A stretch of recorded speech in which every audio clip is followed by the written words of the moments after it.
El aire del gran salón se congeló. No fue un cambio de temperatura sino algo más denso, más profundo. Fue el sonido de 100 notificaciones de celular llegando exactamente al mismo tiempo. Un zumbido digital que se elevó como un enjambre furioso y silenció de golpe los aplausos educados. En el escenario bañado por la luz cálida de los reflectores estaba él. Renan. Mi marido. El hombre cuya carrera yo había esculpido con mis propias manos, con la paciencia de un artista y la devoción de una creyente. Su discurso sobre la integridad y los valores familiares, tan ensayado y pulido, se quebró en su garganta. Lo vi desde mi mesa, con una copa de champán perfectamente fría entre mis dedos. Observé cómo su mirada, confundida al principio, barría la multitud. Vio los rostros iluminados por el brillo azul de las pantallas. Los susurros que se extendían como una mancha de aceite sobre el agua. La forma en que los flashes de las cámaras que antes lo adoraban, ahora se giraban hacia él, con una nueva y depredadora avidez. Sus ojos, esos pozos oscuros en los que una vez me perdí, finalmente encontraron los míos. Y en ellos no vio pánico, ni lágrimas, ni el dolor de una mujer traicionada. Vio una calma absoluta, una serenidad casi divina. Vio el reflejo de su propia destrucción. Y supe que en ese preciso instante, él comprendió que la arquitecta de su ascenso era también, y con mucha más precisión, la ingeniera de su caída. Ahí estaba él, el gran Renan, desmoronándose en tiempo real frente a toda la élite de Madrid. Un imperio de mentiras colapsando bajo el peso de una sola fotografía. Y yo era la espectadora privilegiada de mi propia obra maestra. Pero antes de que juzguen la frialdad de mi corazón, o la crueldad de mi método, necesitan entender. Necesitan caminar conmigo por los pasillos de nuestra vida perfecta, sentir el calor de ese sol que creíamos eterno. Para que comprendan la belleza de esta demolición, deben ver primero los planos del edificio que yo misma construí. Tienen que saber lo que realmente sucedió. Nuestra vida era una sinfonía perfectamente orquestada. Vivíamos en un apartamento en el corazón del barrio de Salamanca, un espacio que yo misma había diseñado. Cada rincón era un testimonio de nuestro éxito, una oda a la belleza y al orden.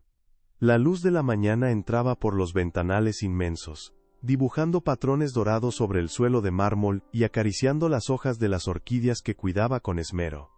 El aire olía a café recién molido, a los libros antiguos de nuestra biblioteca y al perfume caro de Renan, una fragancia que se adhería a mi piel y me hacía sentir segura. Él era mi proyecto, mi catedral. Yo había dejado mi propia carrera como arquitecta para convertirme en la estratega silenciosa detrás de su imparable ascenso político. Yo pulía sus discursos, elegía sus trajes, organizaba las cenas que sellaban alianzas y sonreía a su lado, la esposa perfecta, el pilar invisible sobre el que se sostenía su mundo. Eres mi ancla, Roberta, me decía tomando mi rostro entre sus manos después de una victoria electoral o una entrevista exitosa. Sin ti, todo esto sería ruido y furia. Tú le das sentido. Y yo le creía.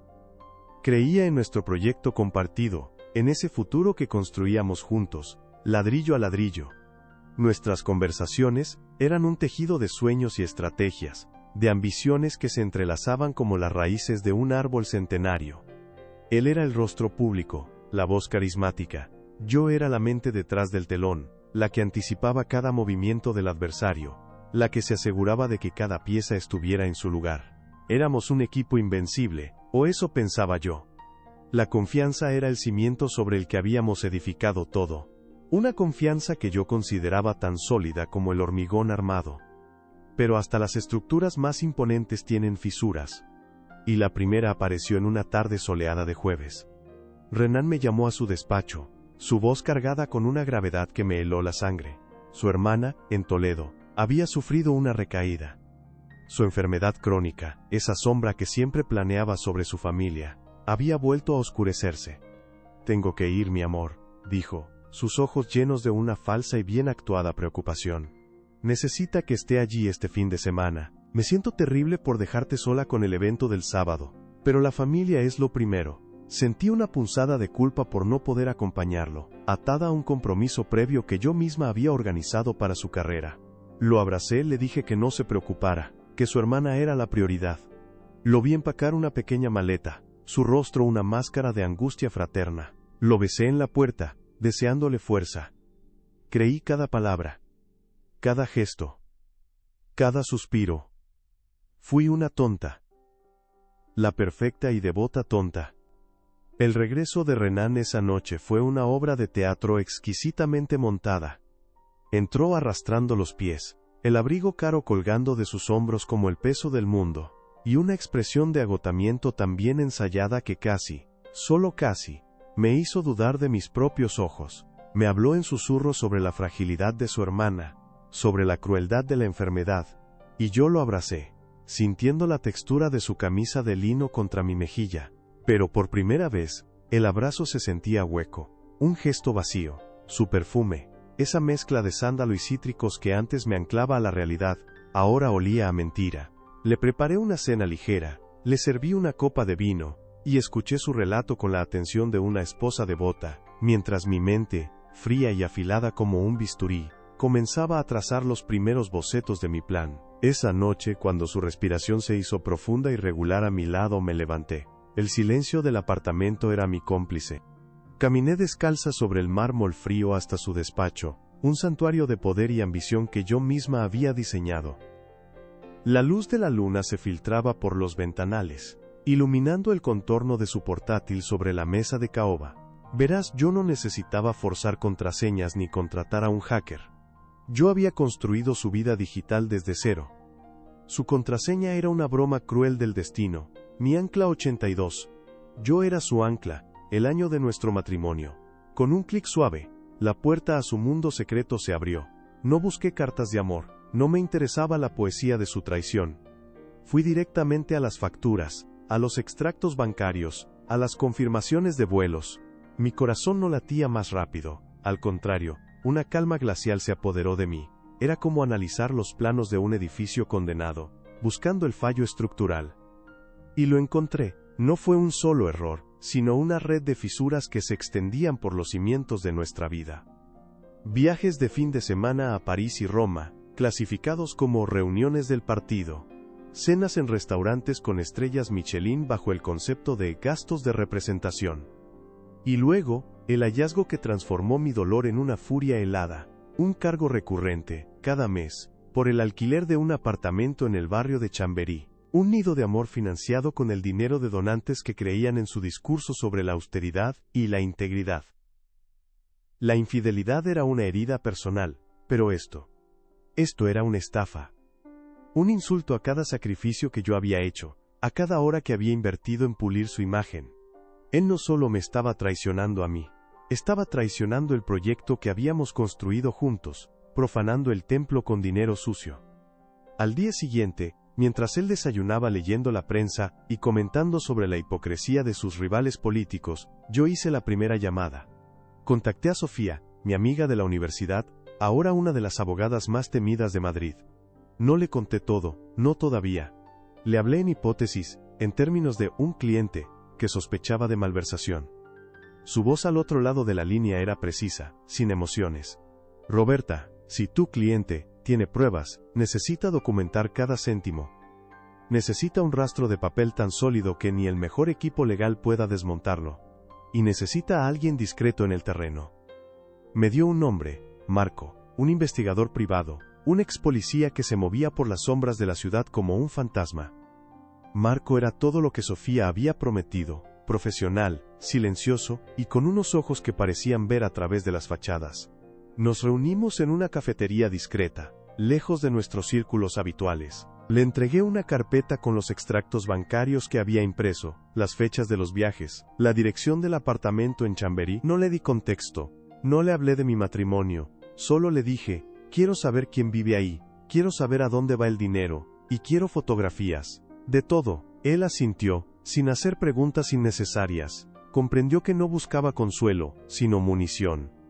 Las semanas que siguieron fueron una tortura elegante. Tuve que seguir sonriendo en cenas de gala, apretando la mano de Renan mientras él hablaba de la importancia de la confianza y la lealtad. Cada palabra suya era una aguja clavándose en mi piel, pero mi rostro permanecía sereno. una máscara de porcelana perfecta. Mientras tanto mi teléfono vibraba silenciosamente en mi bolso con los informes de Marco. Primero, la confirmación. Kelly, la joven asesora, era la inquilina del apartamento. Después, las fotografías. Ellos dos saliendo del edificio, riendo, besándose en la esquina, antes de que cada uno tomara un taxi en direcciones opuestas. Y luego, el informe financiero de Sofía, que había rastreado el desvío de fondos a través de una empresa fantasma creada para facturar servicios de consultoría a la campaña. El engaño era más profundo y oscuro de lo que jamás había imaginado. No era solo un capricho. Era un sistema, una operación metódicamente organizada para sostener su doble vida. La pieza final llegó en un sobre sellado. Marco había superado todas mis expectativas. Dentro había una serie de fotografías en alta resolución del supuesto viaje de trabajo a París. No eran imágenes robadas a distancia. Eran claras, nítidas, inequívocas. Renan y Kelly, besándose apasionadamente en el Pont des Arts, con la Torre Eiffel brillando al fondo. Un cliché romántico convertido en el arma más letal que podría desear. Al ver esa foto, no sentí dolor. Sentí poder. El poder de la verdad. La certeza de que tenía en mis manos el interruptor que apagaría todas las luces de su mundo. Ya no era una víctima. Era la jueza, el jurado, y muy pronto, la verdugo. Con todas las pruebas sobre mi mesa, perfectamente ordenadas, comencé a diseñar la escena final. La gala anual de la Fundación para los Valores Familiares sería el escenario perfecto. Un lugar lleno de cámaras, periodistas y toda la élite que lo había aclamado. Iba a ser su coronación. O mejor dicho, su ejecución pública. Y yo estaría en primera fila, con una copa de champán en la mano, para brindar por su caída. Cuando Renan regresó esa noche, interpretó a la perfección el papel del hermano devoto y agotado. El sonido de su llave en la cerradura fue el primer compás de una ópera de mentiras. Entró arrastrando los pies, dejó caer su maletín con un suspiro que pretendía comunicar un cansancio del alma, y me buscó con la mirada, sus ojos actuando una tristeza profunda. Lo abracé, inhalando el aroma a engaño que se había adherido a su ropa, y sentí la rigidez de su cuerpo bajo mi caricia. Era el cuerpo de un hombre que contenía un universo de secretos. Le pregunté por su hermana, y él tejió una historia detallada sobre médicos, medicamentos y noches en vela. Una narrativa tan bien construida que un corazón menos roto que el mío la habría creído sin dudar. Yo asentía, le ofrecía palabras de consuelo, le preparaba una cena ligera y le servía una copa de su vino favorito, todo mientras mi mente funcionaba con la precisión de un cronómetro suizo, catalogando cada gesto, cada inflexión de su voz, cada parpadeo. Esa noche no lloré. El dolor se había solidificado dentro de mí, convirtiéndose en un diamante de furia, duro y afilado. Me convertí en una sombra en mi propia casa, una espectadora silenciosa de la farsa que era nuestra vida. A partir de ese momento mi existencia adquirió un nuevo propósito. Ya no era la arquitecta de su carrera, sino la investigadora de su caída.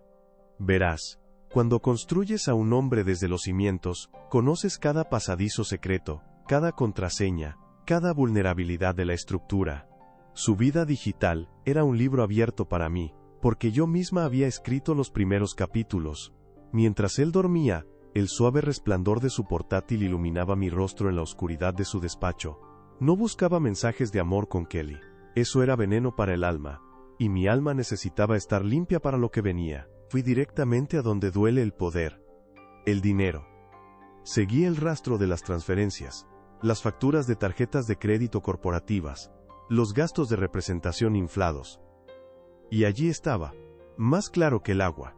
La traición no era solo emocional, era sistémica. Renan estaba desviando fondos de la campaña, el dinero de gente que creía en su discurso de integridad, para financiar su doble vida. Descubrí el alquiler del apartamento secreto en Chambéry, las facturas de hoteles de 5 estrellas en supuestos viajes de trabajo, las joyas caras compradas en boutiques parisinas. Cada transacción era un ladrillo más en el muro de su hipocresía, y yo los apilaba con una paciencia metódica. La tensión de los días siguientes fue casi insoportable, una cuerda de violín afinada al punto de la ruptura. Tenía que sonreír a su lado en los eventos públicos, sentir su mano en la parte baja de mi espalda mientras posábamos para las cámaras, escuchar cómo los periodistas alababan su compromiso con los valores familiares. Cada gesto de afecto de su parte se sentía como el toque de una serpiente. En una cena con donantes importantes, lo observé cautivar a la audiencia con un discurso apasionado sobre la confianza como pilar de la sociedad. Tuve que sostener mi copa de vino con ambas manos para evitar que el temblor de mi rabia la hiciera añicos. Lo miraba a los ojos a través de la mesa, y él me devolvía una sonrisa de complicidad, creyendo que yo era su ancla, su aliada incondicional, sin tener la menor idea de que yo estaba calculando la profundidad exacta a la que lo hundiría. El asco era una bilis amarga que subía por mi garganta, pero lo tragaba y lo transformaba en combustible. La venganza, comprendí en esas noches de insomnio, no sería un arrebato de pasión, sino una demolición controlada, ejecutada con la frialdad de un cirujano. Mi estrategia tomó forma en el silencio de mi estudio, con los planos de su vida esparcidos ante mí. No iba a ser una simple confrontación, un escándalo doméstico que se desvanecería en unos días. Iba a ser una aniquilación pública metódica y total. El primer paso fue atacar su armadura profesional. Recopilé los extractos bancarios más incriminatorios, las facturas falsas, las pruebas irrefutables del desvío de fondos, y los envié en un sobre sin remitente a un periodista de investigación conocido por su tenacidad y su aversión a los políticos corruptos. No incluí nada personal, ninguna mención a Kelly. Quería que el primer golpe minara su credibilidad, que sembrara la duda en sus propias filas y lo dejara vulnerable. Primero se ataca la fortaleza, luego se captura al rey. Mientras la investigación periodística comenzaba a gestarse en las sombras, yo preparaba el golpe de gracia. Usando mis contactos, me aseguré de que la gala benéfica más importante del año, organizada por la Fundación para los Valores Familiares, fuera el escenario de su coronación. Le habían concedido el premio principal, y él daría el discurso de clausura. Sería su momento de máxima gloria, y yo me aseguraría de que también fuera el de su máxima humillación. Tenía la fotografía que Marco me había entregado, la prueba definitiva de su viaje a París. Era una imagen nítida, casi poética en su crueldad. Renan y Kelly besándose apasionadamente, con el Sena y la Torre Eiffel de fondo. Esa foto no era solo la prueba de una infidelidad. Era el símbolo de todo su engaño. Y yo ya había diseñado el mecanismo perfecto para que, en el clímax de su discurso, esa imagen explotara simultáneamente en los celulares de cada periodista, cada político y cada donante presente en ese salón. La noche en que Renan regresó de su supuesto viaje a Toledo fue una obra maestra de la interpretación. La mía, por supuesto. El sonido de su llave en la cerradura fue como la primera nota de una ópera trágica, y yo, la protagonista, ya sabía cómo terminaba el último acto. Entró arrastrando los pies, el abrigo caro colgando de sus hombros con el peso de una culpa inexistente, y una expresión de agotamiento tan perfectamente ensayada que casi, solo casi, me hizo dudar de la evidencia de mis propios ojos. Me habló en susurros sobre la fragilidad de su hermana, sobre la crueldad de la enfermedad, y yo lo abracé, sintiendo la textura de su camisa de lino contra mi mejilla, pero por primera vez, el abrazo se sentía hueco, un gesto vacío. Su perfume, esa mezcla de sándalo y cítricos que antes me anclaba a la realidad, ahora olía a mentira, a la piel de otra mujer. Le preparé una cena ligera, le serví una copa de vino, y escuché su relato con la atención de una esposa devota, mientras mi mente, fría y afilada como un bisturí, comenzaba a trazar los primeros bocetos de la demolición. Esa noche, cuando su respiración se hizo profunda y regular a mi lado, me levanté. El silencio del apartamento era mi cómplice. Caminé descalza sobre el mármol frío hasta su despacho, ese santuario de poder y ambición que yo misma había diseñado. La luz de la luna se filtraba por los ventanales, iluminando el contorno de su portátil sobre la mesa de caoba. Verán, yo no necesitaba forzar contraseñas ni contratar a un hacker. Yo había construido su vida digital desde cero. Su contraseña era una broma cruel del destino, mi ancla 82. Yo era su ancla, el año de nuestro matrimonio. Con un clic suave, la puerta a su mundo secreto se abrió. No busqué cartas de amor, no me interesaba la poesía de su traición. Fui directamente a las facturas, a los extractos bancarios, a las confirmaciones de vuelos. Mi corazón no latía más rápido. Al contrario, una calma glacial se apoderó de mí. Era como analizar los planos de un edificio condenado, buscando el fallo estructural que lo haría colapsar. Y lo encontré. No fue un solo error, sino una red de fisuras que se extendían por los cimientos de nuestra vida. Viajes de fin de semana a París y Roma, clasificados como reuniones del partido. Cenas en restaurantes con estrellas Michelin bajo el concepto de gastos de representación. Y luego, el hallazgo que transformó mi dolor en una furia helada. Un cargo recurrente, cada mes, por el alquiler de un apartamento en el barrio de Chamberí. Un nido de amor financiado con el dinero de donantes que creían en su discurso sobre la austeridad y la integridad. La infidelidad era una herida personal, pero esto era una estafa. Un insulto a cada sacrificio que yo había hecho, a cada hora que había invertido en pulir su imagen. Él no solo me estaba traicionando a mí. Estaba traicionando el proyecto que habíamos construido juntos, profanando el templo con dinero sucio.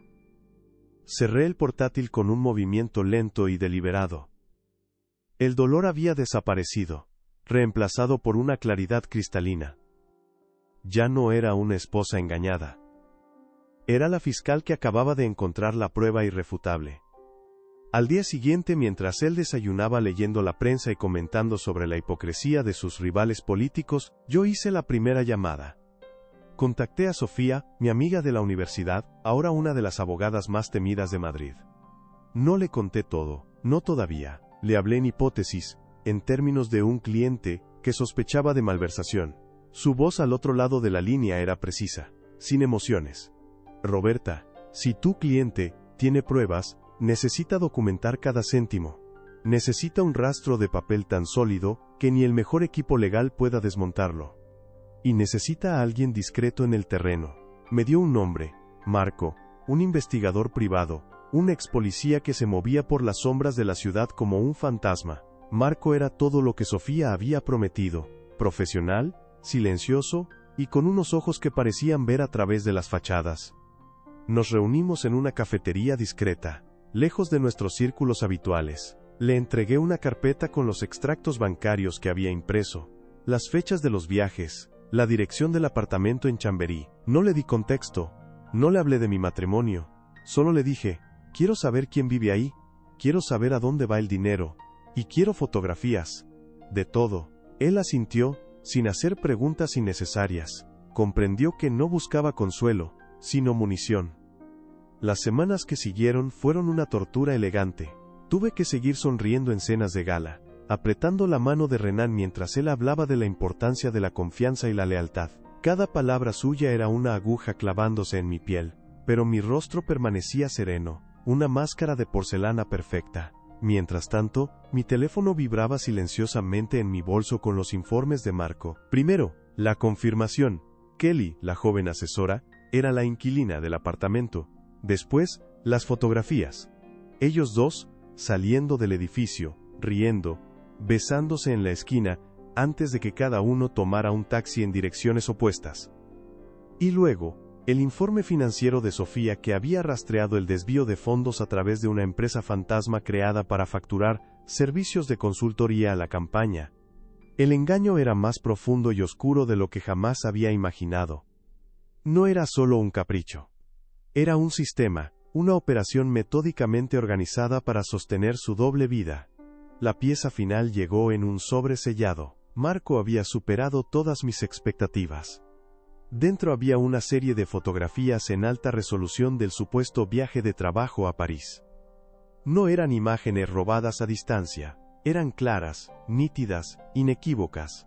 Renan y Kelly besándose apasionadamente en el Pont des Arts, con la Torre Eiffel brillando al fondo. Un cliché romántico convertido en el arma más letal que podría desear. Al ver esa foto, no sentí dolor. Sentí poder. El poder de la verdad, la certeza de que tenía en mis manos el interruptor que apagaría todas las luces de su mundo. Ya no era una víctima.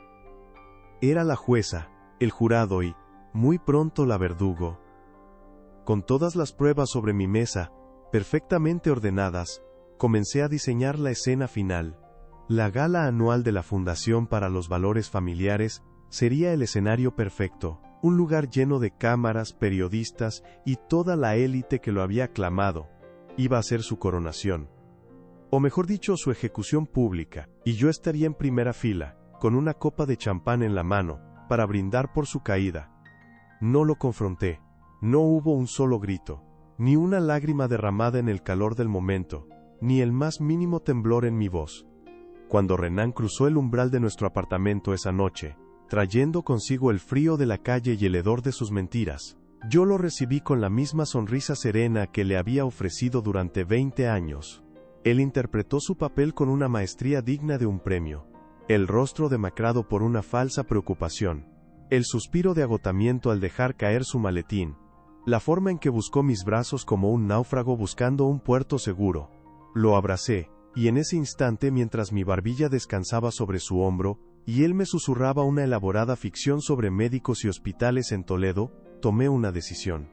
El dolor, esa ola hirviente que me había ahogado en la cafetería del centro comercial, se retiró de golpe, dejando en su lugar una orilla de hielo, una claridad tan absoluta y aterradora que me sorprendió a mí misma. Ya no era su esposa. Era su adversaria. Y en este juego, él no conocía las reglas, porque las reglas, a partir de ese momento, las escribiría yo. Mi venganza no sería un torbellino de pasión destructiva, sino una obra de arquitectura, precisa, calculada, cada viga y cada cimiento diseñados para soportar el peso de la justicia hasta el momento exacto de la demolición. Esa misma noche, esperé a que el ritmo de su respiración se hiciera profundo, a que el hombre que había amado se entregara a sueños que yo ya no compartía. Entonces, me convertí en un fantasma en mi propia casa. Descalza para no hacer ruido sobre el mármol que yo misma había elegido, me deslicé hasta su despacho. La ciudad dormía al otro lado de los ventanales, pero mi mundo estaba más despierto que nunca. Su portátil, la caja negra de su doble vida, me esperaba. Mi ancla 82. ¡Qué ironía tan cruel! Su ancla estaba a punto de arrastrarlo a las profundidades. No busqué correos sentimentales ni mensajes de texto clandestinos. No tenía estómago para la vulgaridad de su romance. Fui directamente a las arterias de su poder. Las cuentas bancarias, los informes de gastos, las facturas de las tarjetas corporativas. Y allí, en la fría luz azul de la pantalla, la traición adquirió una nueva dimensión. No era solo el corazón lo que me había robado, había saqueado el templo que construimos juntos. Los fondos de la campaña, el dinero de personas que creían en su promesa de un futuro mejor, se desviaban con una facilidad insultante para pagar el alquiler de un apartamento secreto en Chamberí, para financiar escapadas románticas a París disfrazadas de viajes de trabajo, para comprar joyas que nunca adornarían mi cuello.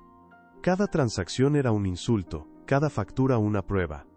Imprimí cada documento, cada extracto, cada confirmación de vuelo, y el montón de papel sobre la mesa de caoba se convirtió en el expediente de su condena. La mañana siguiente, mientras él leía el periódico y despotricaba contra la corrupción de sus oponentes, yo comencé a mover mis piezas en el tablero. Mi primera llamada fue a Sofía, mi amiga de la universidad, una abogada cuya reputación en los tribunales era tan afilada como un estilete. No le hablé de mi corazón roto, le presenté el caso como si fuera una cliente corporativa. Tengo pruebas de una malversación sistemática, le dije, mi voz firme, sin un ápice de emoción. Necesito que prepares la demanda de divorcio más blindada de la historia de España. Quiero que cada activo desviado sea rastreado y recuperado. No quiero la mitad de lo nuestro, quiero la totalidad de lo que me robó. Sofía, pragmática y leal, solo dijo: envíame los documentos, lo dejaré sin nada. Mi segunda llamada fue a un número que Sofía me había proporcionado, el de un investigador privado llamado Marco. Un hombre de pocas palabras y mucha eficacia. Le entregué una copia de la dirección del apartamento y las fechas de los viajes. Mi instrucción fue simple. Quiero una prueba visual. Algo innegable, de alta calidad. Algo que no deje lugar a la interpretación. No necesitaba saber los detalles sórdidos, necesitaba el arma definitiva. Vivir con él durante las siguientes semanas fue el acto de autocontrol más grande de mi vida. Asistí a su lado a cenas y recepciones, sonriendo a las cámaras mientras su mano en mi espalda se sentía como el toque de un extraño. Escuchaba sus discursos sobre la integridad y los valores familiares, y la bilis del asco subía por mi garganta, pero la convertía en combustible. Me convertí en la observadora perfecta, estudiando sus gestos, sus patrones, la forma en que su mirada se desviaba hacia su teléfono cuando creía que yo no miraba. Él, ciego en su arrogancia, confundía mi silencio con sumisión, mi calma con ignorancia. No tenía idea de que cada sonrisa mía era una cuenta atrás, cada palabra de apoyo un clavo más en su ataúd. Mientras tanto, mis aliados trabajaban en la sombra. Sofía preparaba una tormenta legal que lo dejaría financieramente en la ruina. Y Marco me entregó el golpe de gracia. Un sobre discreto llegó a mi nombre. Dentro, una sola fotografía impresa en papel de alta calidad. Renan y Kelly. En París. Besándose en el Pont des Arts, con la Torre Eiffel de fondo, una estampa de postal romántica que se había convertido en la imagen de su aniquilación. Al verla, no sentí dolor. Sentí el frío y embriagador poder de la certeza. Tenía la bomba, y solo me faltaba elegir el momento y el lugar para la detonación. ¿Y qué mejor lugar que la gala anual de la Fundación para los Valores Familiares? El mismo evento donde, en apenas unos días, le entregarían un premio por su integridad y liderazgo. Sería su noche de gloria, y yo, su amada esposa, me aseguraría de que fuera la última. El aire del gran salón se congeló. No fue un cambio de temperatura, sino algo más denso, más profundo. Fue el sonido. El sonido de 100 notificaciones de celular, llegando exactamente al mismo tiempo. Un zumbido digital, que se elevó como un enjambre furioso, y silenció de golpe los aplausos educados. En el escenario, bañado por la luz cálida de los reflectores, estaba él, Renan.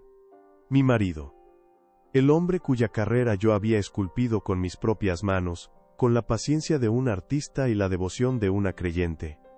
Su discurso sobre la integridad y los valores familiares, tan ensayado y pulido, se quebró en su garganta. Lo vi desde mi mesa, con una copa de champán perfectamente fría entre mis dedos. Observé cómo su mirada, confundida al principio, barría la multitud. Vio los rostros iluminados por el brillo azul de las pantallas, los susurros que se extendían como una mancha de aceite sobre el agua, la forma en que los flashes de las cámaras, que antes lo adoraban, ahora se giraban hacia él con una nueva y depredadora avidez. Sus ojos, esos pozos oscuros en los que una vez me perdí, finalmente encontraron los míos. Y en ellos, no vio pánico, ni lágrimas, ni el dolor de una mujer traicionada, vio una calma absoluta. Una serenidad casi divina. Vio el reflejo de su propia destrucción. Y supe que en ese preciso instante, él comprendió. Comprendió que la arquitecta de su ascenso, era también y con mucha más precisión, la ingeniera de su caída. Brindé en silencio, solo para mí, por la belleza de la demolición.